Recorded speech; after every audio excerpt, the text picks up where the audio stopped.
CPWD की इस series में। इससे पिछले वीडियो में मैंने आपको बताया कि कैसे आप अपनी पार्टनरशिप फर्म CPWD में रजिस्ट्रेशन करा सकते हैं।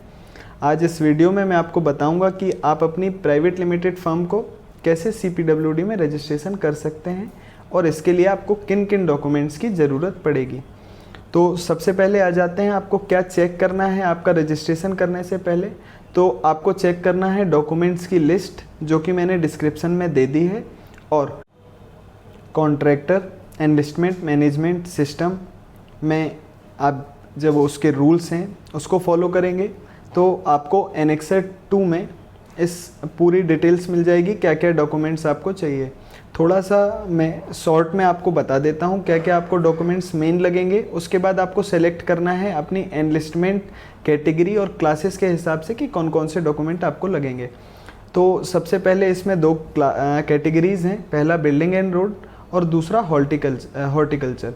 तो बिल्डिंग एंड रोड में आपके पास 9 क्लासेस हैं रजिस्ट्रेशन कराने के लिए, हॉर्टिकल्चर में आपके पास 4 क्लासेस हैं रजिस्ट्रेशन कराने के लिए। ये आप पहले चेक कर लें। इसके बाद आपको एक बात का विशेष ध्यान रखना है कि आपकी जो फर्म है उसमें कोई भी सदस्य ऐसा नहीं होना चाहिए कि वो कोई भी सरकारी, यदि वो केंद्रीकृत हो या फिर राज्य सरकार की हो या PSUs हों, इसमें से डिमाइज नहीं होना चाहिए आपका कोई सदस्य। तो इस बात का आप सबसे पहले विशेष ध्यान रखेंगे। इसके बाद आप डॉक्यूमेंट लिस्ट, एनलिस्टमेंट जो डॉक्यूमेंट्स हैं वो एनेक्सर 2 में देखेंगे। इसके बाद आ जाते हैं क्या क्या डॉक्यूमेंट्स आपको रिक्वायर्ड होंगे। तो सबसे पहले आपको इनकॉर्पोरेशन सर्टिफिकेट रखना होगा।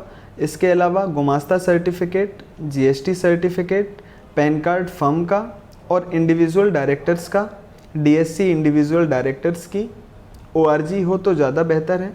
इसके बाद आ जाते हैं आधार कार्ड में। आधार कार्ड हर एक इंडिविजुअल डायरेक्टर का आपको रखना होगा, जिसकी सेल्फ अटेस्टेड कॉपी आपको स्कैन रखनी होगी। अब आ जाते हैं कैसे आप इस का रजिस्ट्रेशन फॉर्म भरेंगे। तो CPWD की आप वेबसाइट पर जाएंगे तो कॉन्ट्रैक्टर एनलिस्टमेंट मैनेजमेंट सिस्टम पर आपको क्लिक करना है। इसके बाद एक फॉर्म आपके पास खुल जाएगा, जिस फॉर्म को आपको ध्यान से फिल करना है और अपने डॉक्यूमेंट्स अपलोड करने हैं।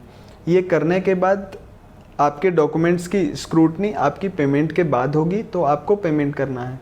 तो पेमेंट करने के लिए आपको bharatcost.gov.in में जाना है और अपनी एनलिस्टमेंट फ़ी, आपकी क्लास और कैटेगरी के हिसाब से जो भी एनलिस्टमेंट फ़ी है उसको मेंशन करना है और पेमेंट के लिए पेमेंट गेटवे में चले जाना है। अब आप जब पेमेंट कर देंगे उसके बाद आपको डॉक्यूमेंट की स्क्रूटनी होगी। अब डॉक्यूमेंट की स्क्रूटनी होने के बाद आपको लाइसेंस मिल जाएगा। इसके बाद केंद्र सरकार से जितने भी उपक्रम जुड़े हुए हैं उसमें आप अपनी सर्विसेज प्रोवाइड कर सकते हैं या निविदा भर सकते हैं। तो आज के वीडियो के लिए इतना ही। यदि आपको अपनी प्राइवेट लिमिटेड को रजिस्टर करना है और इसमें आपको कोई समस्या आ रही है जो कि आप सॉल्व नहीं कर पा रहे हैं, तो नीचे एक लिंक दी गई है जिस पर आप अपनी क्वेरी रेज कर सकते हैं, जो हमें मिलेगी और हम उसका समाधान करने का प्रयास करेंगे।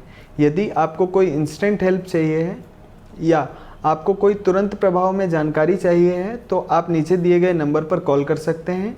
हम आपकी समस्या सुनेंगे और बेहतर सुझाव देने का प्रयास करेंगे। Thank you.